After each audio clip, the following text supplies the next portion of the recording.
Hey YouTube, and thank you for watching Junkworks DIY Garage.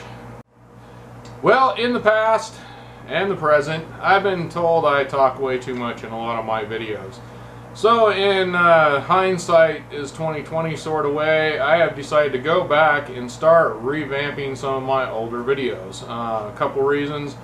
YouTube is really not paying well right now, and so that'll kind of give me some content that I can put up instead of putting new videos up 3 times a week, because I just can't keep up that kind of content and do the kind of videos I want to do.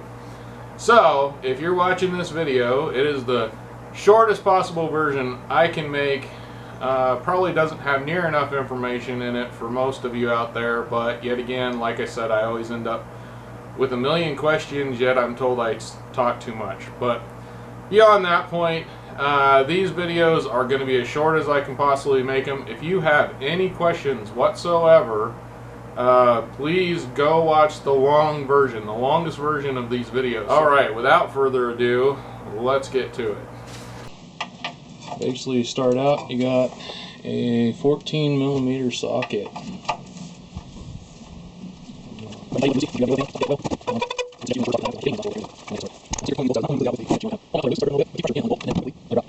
Now, up right above the drive shaft, which as you can see that my drive shaft's out, that's a whole nother video I'll be getting to at some other point in time.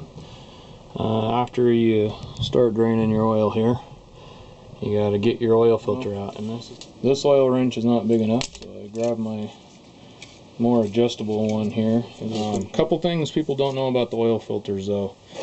When you put this in, since this one sits about like this, I can't put a whole lot in, but I like putting some oil into my oil filter. If your oil filter sits straight up, I'll fill this thing completely up, but since mine sits pretty sideways, I'm just going to put enough in to kind of help prime it. That way you won't get the dry start, as a lot of people say. So that's about all I can do without spilling it all over. Something else, take a little bit of your oil, your old oil, or you know, even dip your finger down into your new oil here. Actually, probably be the better way. I usually use the old oil, and put some oil around this gasket here. Another thing, make sure on your old oil filter that this gasket is still on here. I don't know how many times I've heard about people putting new oil filters on and ending up with a huge leak because their old oil filter actually stuck onto the motor and didn't come with the oil filter, and they ended up putting 2 of these together basically, which will mess it up. It will leak if you do that. So make sure that your gasket here comes off with your old oil filter. Lube this up a little bit, put a little bit of oil in there, keep it from dry starting, and then stick it up in there. Oil in the amount that it was showing, or that I should put in, and I will start it up. Check down underneath, make sure there's no leaks. That's not leaks, that's just from where I spilled some cleaning up.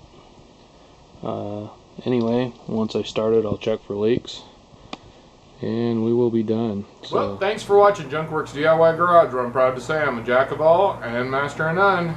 You all have a good one.